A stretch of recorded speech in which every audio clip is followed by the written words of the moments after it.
calaamadaha aad ku garanaysa markiiba ruuxa aad u tagtay inuu saaxir yahay kale kow su'aasha uu ku weydiinaya haday ku jirto magacaaga iyo magaca hooyadaayo wada socda magacaaga iyo magaca hooyadaayo wada socda hadduu ku weydiiyo ninka aad u tagtay markiiba waxaad yaqiinsanaysaa ninkani inuu saaxir yahay baadi doonaya burjigaaga iyo maxaan ku idhaahdaa waxyaalaha uu doonaya inuu sixirka kuugu qabto waxaynu ka warranay inaanay shareecada islaamku ogolayn ruuxa in hooyadii loogu abtiriyo qur-aanka kariimka aayadda 5 baan daliilkeeda idin tusnayo ilaahay qur-aankiisa ku yidhi udcuuhum liaabaa'ihim huwa aqsatu cinda allah qof haddaad u abtirinaysaan aabbahood ugu abtiriya sidaasaa ilaahay xaggiisa ugu toosnaan badan waxaan halkaa ugu soo laabtay mas'ale kaa hor iman doonta oo kuwa bidcada ah oo leh qofka hooyadii baa loogu abtirinayaa ama sixiroolayaasha ku odhanaya magaca hooyadaa baan kuugu abtirinayaa mas'ale ay kaala hor iman doonaan ayaan rabaa inaan daliilkeedii kuu sheego si aad uga jaahil baxdo nimankan mubtadiciinta ah oo sixiroolayaasha ahi waxay aaminsan yihiin adduunyadana waxaa lagu abtirsadaa aabbaha aakhiro haddii la tagana waxaa lagu abtirsadaa hooyada masalada caynkaasi oo in aakhiro haddii la tago laga bilaabo marka qabriga iyo iilka lagu dhigo in abtirsiintaadu abtirsiintii hooyadaa ay noqonayso wax allaaliyo wax daliil ah oo min alqur'aani wasunna looga hayaa aslan ma jiro marka iilka lagu dhigo in hooyadaa laguugu abtirinayo yaa fulaan binu fulaanata la odhan maayo absad daliil marka ruuxa nafta laga qabto xadiis saxiixa oo baraa binu caazib uu warinayo rawaahu axmedna uu soo saaray sanadkiisuna saxiix yahay in badanna aa maqasheen baa macnihiisu wuxuu yahay marka ruuxa nafta laga qabto ruuxa haddii malaa'igtii loo igmaday naftu markay qaado hadduu mu'min yahay marka samada loola kaco malaa'igtu samaawaadka ruuxdiisa la aado malaa'igaha hawada dhexe kala gooshaya waxay urinayaan raa'ixad aad u udgoon markaasaa malaa'igta ruuxdan waday weydiinayaan talow waa kuma axadkan la wada malaa'igtu markaa waxay odhan doontaa fulaan binu fulaan biaxsani asmaa'ihi haadaa waa xadiid saxiixa malaa'igtu waxay ku jawaabaysaa waa hebel hebel iyagoo isticmaalaya magacii uu adduunyada ugu jeclaa hadduu qofku daalim ahaa mujrim caasiyahoo dembi qaba ahaa markay naftu ka baxdo ee malaa'igtii loo igmaday ruuxdu ay xambaarto oo samaawaadka loola carceero ee malaa'iguhu ay weydaartaan ur qadhmuun ayay ka urinayaan ay karaahiyeysanaysa malaa'iguhu markaasay malaa'igaha weydiiyaan oy leeyihiin shakhsigan qadhmuun ee la soo qaaday waa kuma markaasay malaa'igtu ku odhanaysaa waa fulaan binu fulaan biaqbaxi asmaa'ihi magacyadiisa kii ugu xumaa ayay ugu tilmaamayaan marka goorta nafta lagaa qabtee malaa'igtu ay guddoonta ruuxdaada isamka ay isticmaalayaan waa isamkii aabbaha waana xadiid saxiixa xadiid kaloo saxiixa baa ka markhaati kacaya in qofka marka aakhiro la tago taasi waa tii iilka marka aakhiro la tagee la isa soo saaro xadiid saxiixahoo muslim warinaya baa jira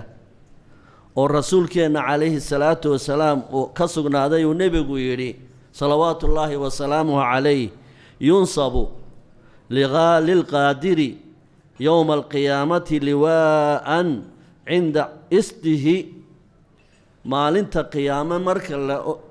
la tuban yahay la joogo waxaa la taagi doonaa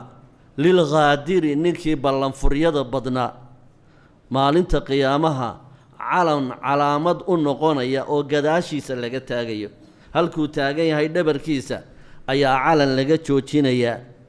markaasaa la odhan doonaa haadihi ghadratu fulaan binu fulaan intaan uga jeedaa waa intaa haadihi ghadratu fulaan binu fulaan waa calaamadii ballanfuryadii hebel hebel rawaahu muslim can ibni cabbaas xadiidka caynkaana waxaa warinayaa muslim ibnu cabbaas baanu ka soo warinayaa arrimaha markaa aakhire iyo shu-uuntooda ku tacalluqa haybiyaad baa la yidhaa waxaa looga dambeeyaa ilaahay rasuulka qof isagu iskii u isticmaali kara wuxuu doonaa ma jiro haddaba xadiid baa jira daciif ah oo aan sanadkiisu sugnaanin ayaa jira oo odhanaya yudca annaasu yowma alqiyaamati biummahaatihim sitran min allahi caza wajalla calayhim xadiidkaas waa xadiid mowduuca waxaanad ka heli doontaa silsilat alaxaadiid aldaciifa lilalbaaniyi 430 xadiidka macnihiisu waxa weeye dadka waxaa loogu abtirin doonaayo oo loogu naadin doonaa marka qiyaamaha la naadinayo magacyaasha hooyadood sababtuna waxay tahay sitran min allahi caza wajalla calayhim dadka ayaa ilaahay ceebtooda asturayaayoo kii waladu zinaha ahaa si aan fagaaraha looga aqoonsanin ayaa magaca hooyada loo isticmaalayaa buu xadiidkaasi tilmaamaya wahada alxadiidu mawduucan makhluuqan lirasuuli illahi sal alla alay mukhtalaq lirasuuli illahi sal alla alayh wasalam waa xadiid mowduuca oo la sameeyey oo been abuur ah oo nebigana loo nisbeeyey salawaatu ullaahi wasalaamuhu calayh axaadiistu way badan tahay tilmaamaysa marka aakhiro la tago in magaca aabbaha lagugu abtirinayo xadiid sunanta ku soo aruuray oo abu daa-uudna uu warinayo sanadkiisuna uu jayid yahay waxaa uu ka soo warinayaa saxaabiga abudardaa ayuu ka warinayaa xadiidkaas wuxuu nebigu yidhi calayhi salaatu wasalaam inakum tudcawna yowma alqiyaamati biasmaa'ikum wa asmaa'i aabaa'ikum fa axsinuu asmaa'akum marka qiyaamaha aad timaadaan magacaaga iyo magaca aabbahaabaa lagugu naadin doonaaye magacyo fiicfiican intaa ifka joogtaan la baxa magacyo wanaagsan la baxa intaa ifka joogtaan sababta oo ah markaa aakhiro la isnaadinayo la isyeedhinayo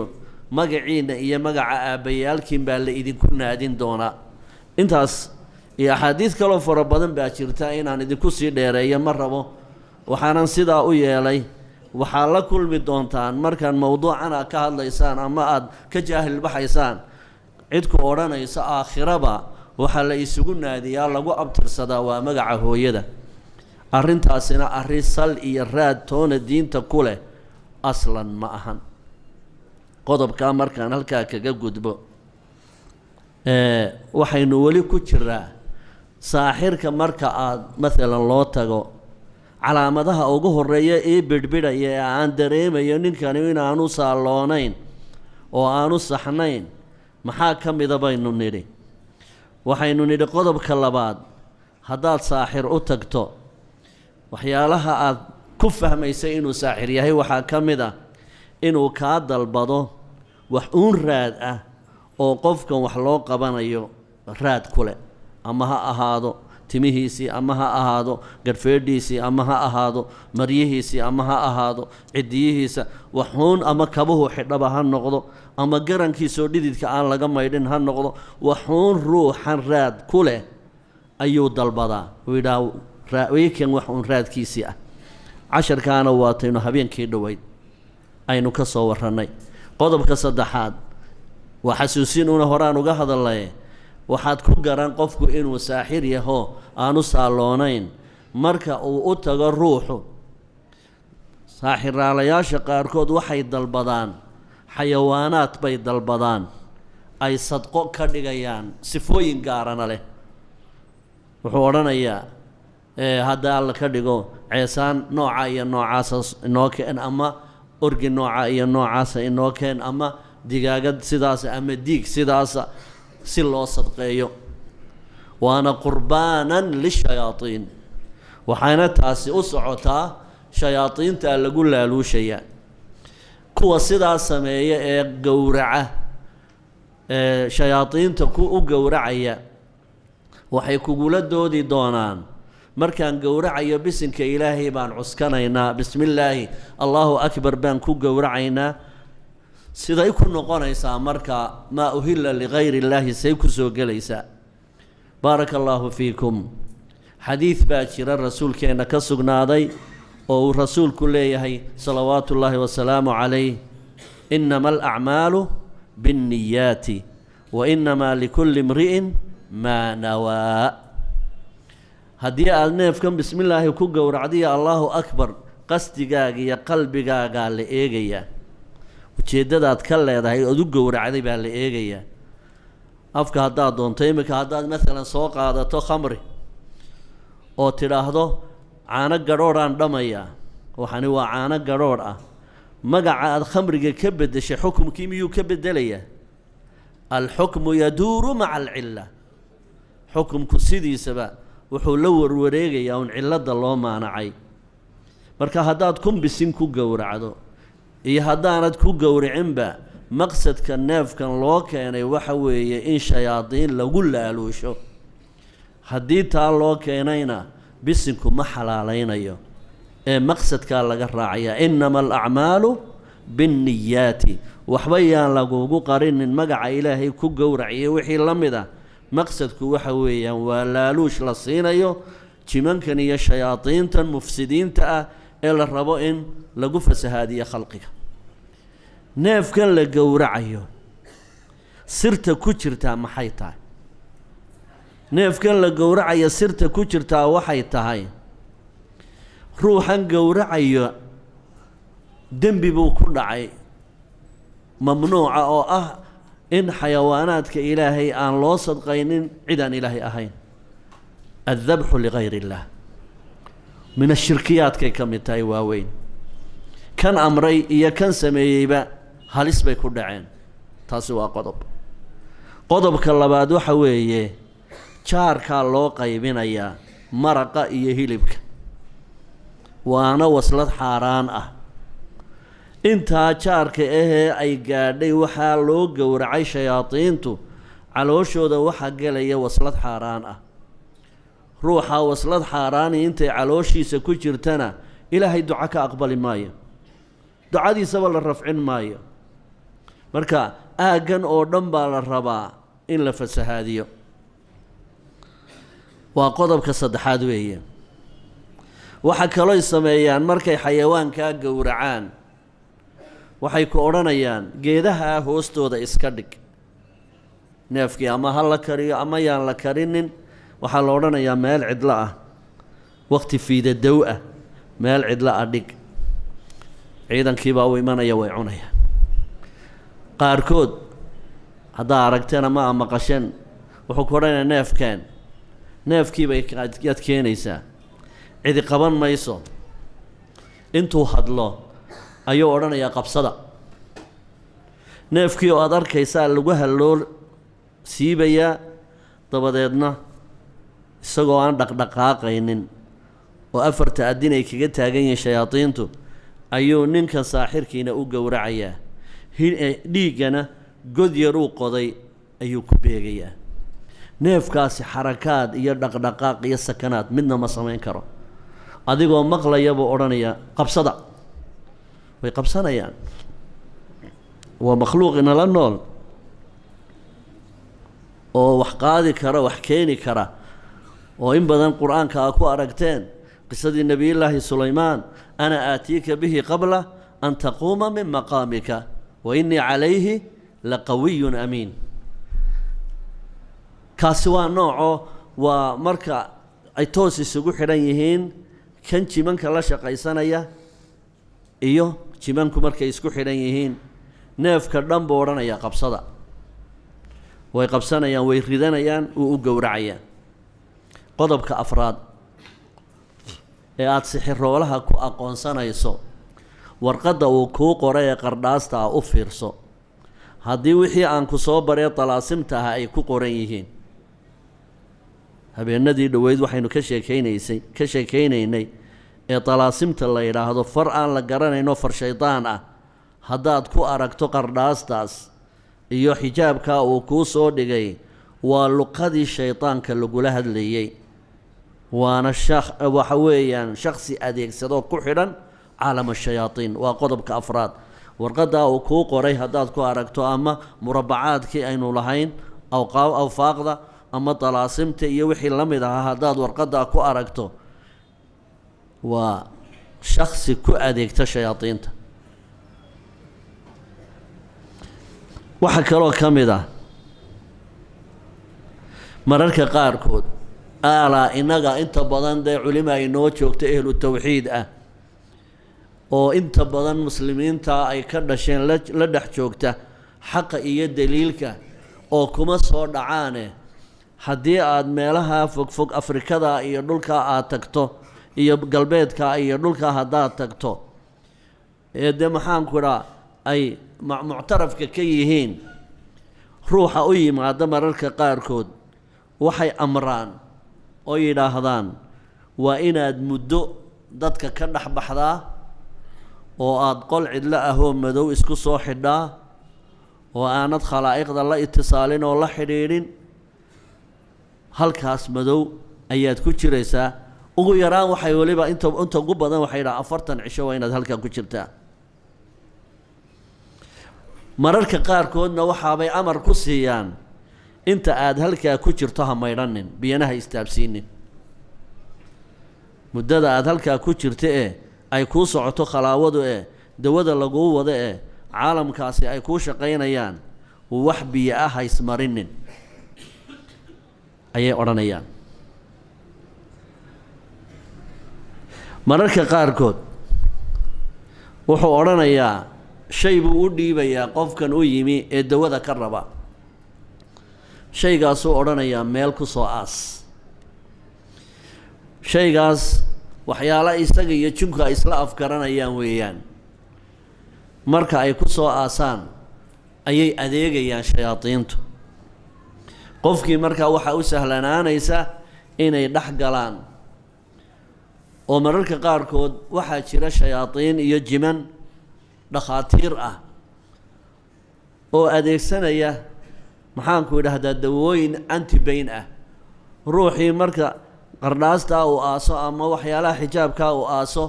waxaa laga yaabaa inay antibayn forta ah ay siiyaan oo xoog badan dabadeedna qofku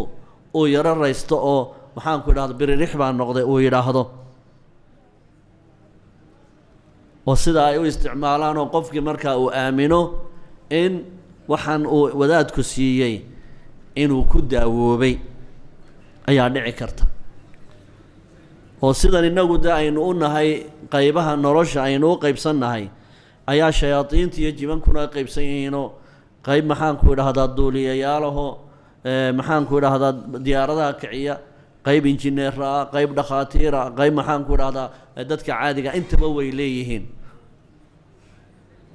kunaa daraa'iqa qidada marka waxaan la aasay waxay u fududaynaysaa shayaadiinta ilaalinaysa waxaa la xarasatu sixri baa la yidhaa kuwan sixirka ilaaliya oo saaxiriinta shayaadiinta la shaqaysa waa 3 nooc baa la shaqaynaya kan weyn ee sixirka u soo samaynaya oo shaydaanka ah ee uu xidhiidhka iyo heshiiska uu la galay iyo mid la yidhaahda khaadimu saaxir oo ruuxa jidhkiisa lagu sallidayo oo dhex gelaya haadaa yusamaa khaadimu saaxir oo hawl tii loo igmaday buu jidhka dhexdiisa ka qabanaya midna waxaa la yidhaahdaa xaarisu sixr wuxuu ilaalinayaa sixirkii la aasay ayuu ilaalinayaa سحر كان لآسينا إن سحر كان لآسيا وكو قالب يهي وأديغا يوحا لغو هلي مقعي هو يدا يمقعاقي لغو ويديه برشقاق لغو صوصاري برشقاق متراببا برشقاق مناربا برشقاق مائبا برشقاق هوائبا هل كاسي مركا وركا سو تحراعين marka hadduu soo baxo in sixirkaaga la aaso macnaheedu waxa weeye burjigaagii baa u soo baxay inuu turaabi ahaa deedna saaxirka jinka la shaqaynaya ee sixirka ilaalinaya way u fududaanaysaa inuu sixirka ilaaliyo haddii sixirkaa la soo saaro la buriyo qofku u bogsanaya ibtaal as-sihr haddii ilaahay maalan mararka qaarkood qofka caabidka ilaahay barya sida rasuulkeenaba calayhi salaatu wasalaam sixirkii la sixray ilaahay uu kaga furay ducaduu ilaahay aada u bariyey dabadeedna sixirkii halkuu yaallay loo sheegay mararka qaarkood waxaa dhacda ruuxa mu'minkee la sixro markuu aada ilaahay u baryo inuu habeenkii manaanba arko oo loo tilmaamo halka sixirkiisii ku aasan yahay dabadeedna sixirkii la soo saaro sidaa lagu gubo la baabi'iyo ama ruuxii uu u tago qof ilaahay kitaabkiisa iyo sunnada wax ku daaweynayo qur'aan lagu aqriyo dabadeedna khaadimkii gudaha ku jiray waa laba shaydaan baa adeegayay baan ku idhi midi waa khaadimo guduhu ku jiraa midna waa xaariso wuxuu ilaalinayaa sixirkii la duugay haddii kan aad ka xoog badato qur'aanka ilaahay uu gubo waxaa laga yaabaa intuu qofku dhaco inuu carabkii qofka ku hadlo dabadeedna markaa qur'aanka lagu gubo qur'aanka lagu aqriyo uu adkaysan waayo dabadeedna uu hadlo yidhaa waar sixirkii halkaasuu ku aansan yahay aniguna rafaadaya sixirka inaga soo saara dabadeedna sixirkii sidaa lagu helo oo sixirkii la buriyo mar haddii sixirkii furmana kan way u fududaanaysaa inuu jidhkii ka faaruqo inta kale wuxuu leeyahay aniga waan ku sixranay meesha waan ku xidhanahay sixirkaa aasan haddii la helo oo la buriyo waa dariiqooyinka ugu fudud ee sixirka lagu furo mid baa hadda markaa jirta qaar la adeegsada saaxiriinta oo saaxirkaas intuu sii aasa isagu sixirka ee casharka qaybta soo socotaan kuugu sheegi doonay waxba yaan kuusii qadimin adigu mararka qaarkood wuxuu kuu dhiibayaa shay ku odhanay halkaa ku aas ujeeddaa ka dambaysa mararka qaarkoodna wuxuu u dhiibayaa qofkan magansaday ee ducada iyo ka raba dawada saaxirka ka raba wuxuu ku siinayaa waraaquu ku siinayaa waraaqahaas khad maydhmaya ayaa ku qoran yahay ama sacfaraan ha noqdo ama khadkii yaraaye maxaan ku dhaha dhuxusha ha noqdo khad maydhmaya buu warqadda kuugu qorayaa waxa uu ku qorayna waa wixii aan ku soo baray ama talaasim lahaa ama asmaa'dii jaljaluutiyadii wixii la midka ahaa ama haddii awfaaqdii aan kuu sheegay ahaa kuwaa wax ka mida buu kuugu qorayaa warqadda deedna wuxuu ku odhanayaa warqaddan qaado biyo ku dhex rid warqaddaas casharka ku qoranay biyuhuu ku milmayaa biyahan markuu ku milmo cab markaa aada cabto waad bogsanaysaa macnaha uu uga jeedaa waxa weeye burjigaagii baa la ogaaday inuu maa'i yahay dabadeedna sixirkiibaa wuxuu lagu raacinayaa biyaha markaad cabto ayaa jinkii la dalbaday khaadimka ahaa wuxuu kuu raacayaa warqaddaa wixii ku qoraa ayuu deedna u soo dhex marayaa deedna jidhkaagu gelayaa sidaasaa markaa yajri majra dam ayuu jidhka raacraacayaa oo marba meel uu kaa gujinayaa oo hadduu doono maskaxdaba uu kaa qabsanayaa ama hadduu doono taranta uu kaa qabsanayaa ama hadduu doono wadnaha uu ku jiidayaa waa makhluuq lagugu salliday oo laguu soo maray bini aadmi kalo adoo kale ah haddaanu bini aadmigaas laguu soo mari lahaynna awood kuuma yeesheen waa sida ay soomaalidu tidhaahdo markay geedka ka hadlinayaan gudunta markuu geedku la hadlaya bay idhaahdeen wuxuu yidhaah gudun yahay barhkay baa kugu jiree ima aadan goyseen oo daabkan ku jiraa dee geed ah haddii geedkaa daabkii aanu kugu jiri lahayn gudin yaroo maxaanku idhaahdaa dhillis ihi dee may goyseen geedka markaa sixiroolayaashanu waxa weeyaan dabadhilifyo u adeegaya shayaadiinta waxay shayaadiintu faraan bay aadamaha ku adeegsadaan marka wixii baa lagu waraabin dabadeedna jinkii wuxuu ku shaqaynayaa wixii jidhkaaga galay markay adiga shaygii iyo isla falgalaan dhiiggaagu ayaa dabadeedna hawshii bilaamaysaa qodob kale aad ku garanaysaa ruuxani inuu saaxir yahay haddii markaad u tagto ruuxaa saaxirka ah adigoon uba warramin hadduu xaaladaada kaaga warramo xaaladaada hadduu kaaga warramo markiiba ogow inuu la shaqaysanayo jiman axwaashaada iyo noloshaada iyo xaaladahaagii oo dhan buu kaaga warramay ujeeddadaad u socotay buu kuu sheegay magacaagii buu kuu sheegay taariikh nololeedkaagii buu wax kaaga tilmaamay markaad xanuunsanayso qaabkaad laguu qabto ayuu kuu tilmaamay waxaad ahayd buu ka sheekeeyey hebelkaad ahayd oo aan in yarna qalad ku jirin ayuu ka sheekeeyey haadaa wuxuu saaxiib leeyahay shaydaan buu saaxiib leeyahay oo qariinka adiga kula socda iyo jinkan uu la shaqaysanayabaa iswaraysta intaa ay iswaraysanayaanna fursad yar buu samaystaayoo ama aleel buu warwareejinayaa aleesha soo garan maysaan ama tusbax buu ridridayaa ama foox buu dabka ku ridayaa sidii wax u muuqdaan buu indhaha kolba uu biligbilig ka siinayaa ama koob yaroo bun ah intuu soo qaataa buu kolba saa u warwareejinayaa adaasuu guraya aakhirka markuu labadani iswaraystaan ee isagana warkii loo soo gudbiyo ayuu adigii markaa kuu sheegaya hebel hebel ma tahay sow magaalada heble kamaad iman maanta de waxaa ku waday soo maahayn gaadhi nooha ah gaadhi nooha ana waday xalay markaad soo baxaysay maxaanku idhahdaa hebel iyo hebel baa kusoo anbabixiyey soo maaha habeenkii markaad xanuunsato soo feedhuu qabababac kuma idhaahdaan wax noocaasoo miidhana waa xanuunkaagay ka warramayaan xaqiiqadiisa waa la fahmay waa lagu fahmay furdaamadaadiina waa la helay waxaa kuu furdaamaa ceesaan yaroo cad ayaad ka waraxaysa allah wadaadkii wuu gartay xanuunkaygii siday ahayd buu u sheegay shayaaiina alinsi waaljinni yuuxii bacduhum ilaa bacdin sukhrufa alqowli guruura u fiirsa hadda aayadda guruura dad baa la khiyaamaynayaa ilaahayna wuxuu inagu yidhi walaa yagurannakum billaahi algaruur sababtoo ah ibliisku waa khaa'in geedismarisa oo wuxuu leeyay la'aatiyannahum min bayni aydiihim wa min khalfihim wa can aymaanihim wa can shamaa'ilihim walaa tajidu akharahum shaakiriin dariiqo kasta oo waddada xaqa ah lagaaga leexinayo ama indhasarcaad ha laguu dhigo ama qariinkaagaaba ha la adeegsado ha la waraysto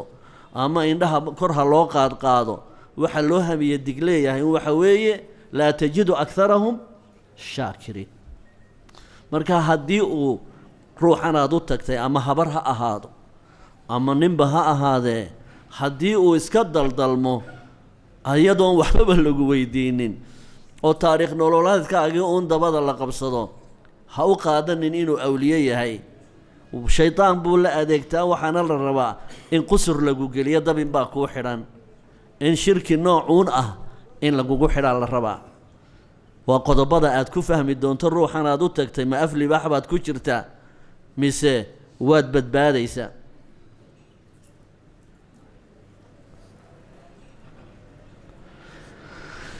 waxaa kaloo aada had iyo jir ku garanaysaa ruuxani inuu saaxir yahay markaad gurigiisa tagto ee aada la fadhiisato ayuu markiiba caalam kale la hadlayaa wuxuu ku odhanayaa soo dhowaada adu markaa ma maqlaysid caalam buu la sheekaysanayaa soo dhowaada waanu idiin baahnay waa noo soo degdegteen ومهدسنتهين cudurkiinii la aragay caafimaadkiinana hala arko waxaan doonaynaa qofkan imika ila jooga jacayl uu idinka idiin qabo iyo maxabadiina ayuu u yimi marka waxaan rabnaa inaad saacidaan oo aad mashkiladaha haysatay xanuunka aad ka saacidaan ayaanu idinka doonaynaa waanu idin jecelahay inaad iska barbar taagtaan baan rabnaa waxbuu ku daldalaya waad iska ag fadhidaa adigu caalam kale iskala sheekaysanaya markaasay odhanayaan mararka qaarkood waxay odhanayaan laba saxan isku daboolo halkaa dhig laba saxan oo bannaan isku daboolo halkaa dhig labadii saxan baa la isku daboolayaa dabadeedna cabaar baa la sugayaa markaasuu ninkii saaxirka ahaa wuu dareemayaa in labadii saxni wax lagu soo dhex riday hadhowta odhanayaa kacoo soo qaad labada saxan ee isku daboolan markii horena labada saxan oo madhan buu u dhiibay wuxuu ka soo saarayaa dawadii waa Germany ama waa Italy ama waa France dawada lafteeda baa loogu dhex tegayaa maxaan ku idhaahdaa bahalkii tashtiga marka horena wuxuu ku odhanayaa ninkan miskiinka halkan fadhiyo odhanayaa $20 halkaa ku sii rid ama lacagda qiimo uu sheegay baa labada saxan lagu sii dhex ridayaa dawadii oo lifladkeedii wadata oo fatuuradeedii lacagta maxaan ku dhaha lagu soo gooyay wadata ayaa lagu soo dhex ridayaa saxankan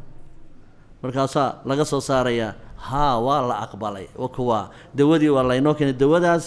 wakaase sidaa iyo sidaa oo isticmaal jin baa la adeegsaday farmasi buu tegey wuu tashkiilay lacagtii buu bixiyey wuu soo qaaday saxankii buu ku soo dhex riday miskiinkeerna waxaa looga dhigay in haddii alla yidhaahdo karaamo iyo lagu keenay awliyanimo haddii qaabkaa aad aragtaan waxa weeyaan ruuxaasi ruux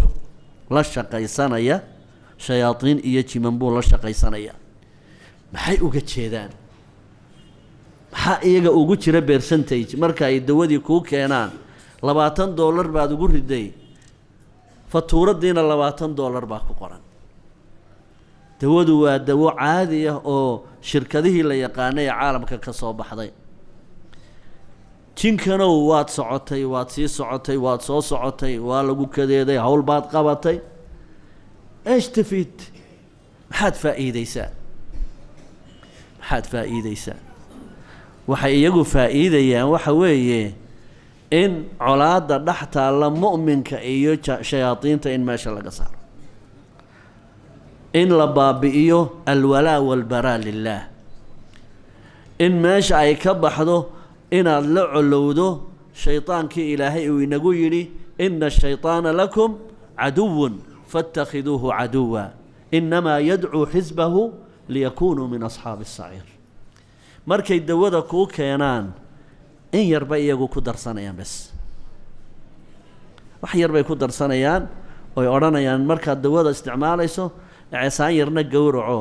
haddii alla ka dhigo u sadqee ama waxyaalo uun nooc shirkiyaadahoo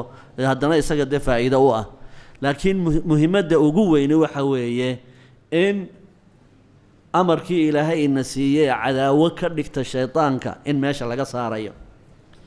rabbi subxaanahu wa tacaala waa qur-aankiisa inagu yidhi afatattakhiduunahu wa duriyatahu awliyaa'a min duuni wahum lakum caduwun bi'sa lilظaalimiina badala ibliis iyo dhashiisa xidhiidh ha la yeelanina baa ilaahayna yidhi welina ha ka dhiganina marka ibliis iyo dhashiisu ay Germany kaaga keenaan dawada nin aad wadaad u haysataana kuu isticmaalo jacayl baad u qaadaysaa wixii cadaawaddii idinka dhaxaysa baa meesha laga saaraya marka sirta ku jirta kuwaasaa ka mid ah qodobada aad ku garanayso ninkanu inuu saaxiroole yahay jin adeegsada haddii uu ku yidhaahdo tafriiq baan kuu samaynayaa tafriiq ayaan kuu samaynaya maalan tusaalaha wax lagu fahmaaye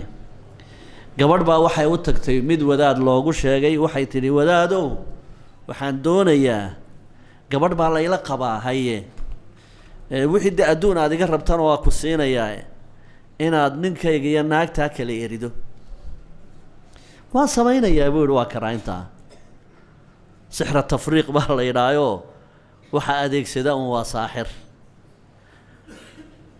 hadduu ku yidhaahdo waxbaan kala kaxaynayaa waxbaan kala firdhinayaa oo awooddaasaan leeyahay wax kale ma ahan ee waxa la adeegsanayaa waa shayaatiin iyo jiman shayaadiinta iyo jimankaasoo lagu sallidaya labada ruux ee isjecel ama wuxuu mid baa imanaya oo wuxuu leeyahay saddex nin baanu shuraako wadaadoo kunay kowdhe labadaa nin way waxaan ku isu kay bahaysteene waxaan la rabaa labadaa nin inaad waxoogaa dhexdooda kala erido tafriiq baa la yidhaa shirkaddaa inaad burburiso hadduu noocaa isticmaalayo ogow inuu saaxir yahay waxay u socdaana inuu yahay uun dhib iyo hawl sidiisaba saaxirku wuxuu adduunya u joogaa inuu dhib iyo madarro iyo hawl uu adduunyadan ka abuuro fayatacallamuuna minhumaa maa yufariquuna bih bayna almar'i wa zawjihi waa sifaadka saaxirka lagu garto waana cilmiga sixirkee la barto weeye ee xaaraanta qodobka kale ee saaxirka ku garanaysa waxa weeye hadduu ku yidhaahdo waxaan samayn karaa jalba almaxaba waxbaan ku jeclaysiinaya maalan wiil iska afbadhiyaho aan haasaawo garanayno haddana jacayl qalbigiisa galay baa inan yaroo maxaanku idhaha reerkoodii iskala joogto oo aanu kelmadba u dallici karin buu iska doonay inay iska daba gasho markaasuu yihi wadaadow gabadhaasaan jeclahay waana iga sii jeedaaye seedii caawin karta allah anaa kala tuuraya dabeedna sixra almaxaba wax la yidhaahdo ayuu u samaynayaa sixra almaxaba saddex weji mid unbuu u dhaxayaa saddex weji mid unbuu u dhaca boqolkiiba 99 cagsigu u dhaca sixra almaxaba haddaad maqasho boqolkiiba 99 cagsigu u dhaca in halkii laga rabay inay gabadhii maxabo iyo boholyow qaado inay firidhaba oo ninkii loo soo qabtay madiidada iyo wax allaaliya wixii inan rageed oo dhanba ay u soo uraan aabbaheed walaalkeed wixii uu rag oo dhanba ay sanifto oo gabadhii raggaba ay ka matagto oo ay u soo uraan oo uu ku rido firaar khayra caadiya way dhacda halkii maxabo laga eegayey inay sida kale u dhacdo waxaa dhici karaa halkii laga eegayey in hebel ay jeclaato in wax allaaliya wixii inan rageed oo dhan ay iska aqbasho oo ay wada jeclaato ragoo dhan ninow nin ma tahay ay u noqoto waa mid dhacda iyo hal mar oo ay ninkii jeclaato hal mar dabeedna halkaa mar ay ninkii jeclaato ayaa tusaale laga dhiganayaayoo kiina intuu shaydaan noqdoba saaxiibadiisa kale oo odhanaya waar ninkaasaa kala tuuri yaqaane haddaad gabadha u tago haddii alla ka dhigo madiida yar buu kuu soo qorayaayo saasay noqonaysa caynka marka waxaa la adeegsanayaana waa shayaadiin qofka bini aadmiga ah khaatirkiisa iyo dareenkiisa raad ku yeelanaya go-aan qaadashada qofka lala qaybsanaya ruuxa khiyaarkaa lala qaybsanaya wahaadaa waxa weeye xaaraam in qofka bini aadmiga go-aan qaadashadiisa la afduubo waa gumaysi sidiisa ilaahayna uma abuuranin addoommaha in la gumaysto mata stacbadtum annaas waqad waladat ummuhaatuhum axraaran qof baa waxaad ku qasbaysaa cid aanu jeclayn qof baa waxaad ku qasbaysaa inaad nacbaysiiso ciduu jecel yahay xaq maaha waana xaaraan maqtaca inaad qof ku duulimaad aada ku duusho khaadirkiisa iyo go-aan qaadashadiisa iyo dareenkiisa inaad la qaybsato oo aada qasab isku jeclaysiiso waa masalo xaaraana mararka qaarkood waxaa dhacda in gabadha marka lagu sameeyo madiidadaas tanshankiiyo dareenkuba uu ka tago oo jinkii soo galay uu maskaxdeeda maamulo oo gabadhii ninkii ay iska raacdo oo iyadoon ogeyn la meheriyo oo iyadoon ogeyn uu la guri galo oo iyadoon ogeyn ay carruur u dhasho oo waa damba uun ilaahay intuu sixirkii ka furo iyadoo meel cidla ah taagan oo carruuraluna is aragto war halkeen joogaa dee mooye halkeed joogtaa sixir awood badan baa lagu xidhay dareenkeedii oo dhan baa maskaxdii baa laga qabsaday waxaan lala mucaamaloonayaaba waa jinkii oo jasadka bini aadmiga ku jira ruuxani ismaba ogaba wax dhacaya oo dhan kama sheekayn karo ninkan guursaday kama sheekayn karto inay carruur dhashay war uma hayso shaydaankan baa maskaxdeedii maamulaya carruurtii jaqsiinaya oo adeegaya oo dharkii maydhaya oo caynka oo cuntadii karinaya waa mas'alo subxaan allah weeye way dhacdaa in sixir adag inta loo sameeyo qofkii lagu afduubo dabadeedna dareenkeedaba la wareejiyo tamaaman dareenkeeda la wareejiyo waxaan madiidadu indhama laha waxaan madiidadee laguu soo qabtay haddaad cid kale ku adeegsatana way isticmaalaysaa waataan in badan idinka sheekeeyey maalmaha qaarkood ninkii usha loogu soo qabtay sixirka madiidada ah ee dabadeedna isagoo haraadan meesha dhaanku yaallo yimid ee la dhaansanayo ee dabadeedna isagoo isla aad cabtid dameer ayaa ku soo carartay ushiibuu ku dhuftay isagoo islowsan ishii madiidadu u saarayd ee wadaadku ugu soo akhriyey ayuu dameertii ku dhuftay bal wakaasi ayaa dameertii ninkii ka reeba waa unbay ka daba haysaa wuu dhaqaaqa way ka daba dhaqaaqdaa wuu istaagaa way istaba taagtaa ninkii soo dhaansaday ee inuu dee dhaansado rabay jid iyo ceel dhangad kasta la dhac way jiidhaysaa ninkunbay daba hordaysa marka waxaan waa caalam kale oo aada la yaabayso marka haddii uu ku yidhaahdo waxbaan kuu madiidaynayaa wadaadadeennii hore ilaahay ha u dembi dhaafee waxay odhan jireen sixra tiwala ayaa la odhan jiray madiidada oo haddii alla yidhaahdo dembiba umay haysan sixirka ka mid maaha bay odhan jireen war maxaa ka weyn oo ka culus qof go-aan qaadashadiisii lala qaybsaday aan go-aanba qaadan karaynin nin baa sixir loo xidhanayaa sida xoolaha loola dhaqmayaa naag baa sixir u xidhanaysa sida bahaa'imtay ula dhaqmaysaa sida carruurtay u garaacaysaa markuu bannaanka u baxa ragga waa iska celinayaa laakiin hadduu naagtiisa u yimaado juuq uma odhan karo hadday sigaar cabbayso hadday qaad cunayso hadday xoolaha ku loofarayso hadday tidhaa hooyadaa eri hadday tidhaa aabbahaa eri hadday tidhaa qaraabada ha u tegin waa wankaa xidhan buu iska ahaanayaa wuu afduuban yahay waa gumaysi buu ku jiraa marka waxa sidaa sameeyaana waa saaxir un weeye marka waxaad ogaanaysaa in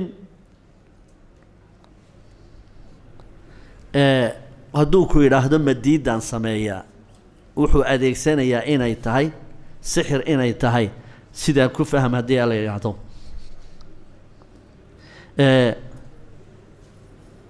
masalada kale ee la yaab kale ee ay isticmaalaan sixiroolayaashu waxay in mararka qaarkood isku dayaan siday u badan tahay weliba in ruuxan u yimid waxyaalo nijaas ah inay isticmaalsiiyaan waxyaalo nijaas ah inay isticmaalsiiyaan tusaale yar baan ku siinayaa qardhaas baa la qorayaa waxaa lagu qorayaa dhiig baa lagu qorayaa ama xaydka dumarkaa lagu qorayaa ama haddii alla yidhaha kaadibaa waxaa lagu qooshayaa khad iyo waxbaa la isugu qooshayaa waxaan wax lagu qorayaaba waa khad nijaasa bay ku qorayaan way dalaasimtii u raacinayaan si sixirkii awood badan uu u yeesho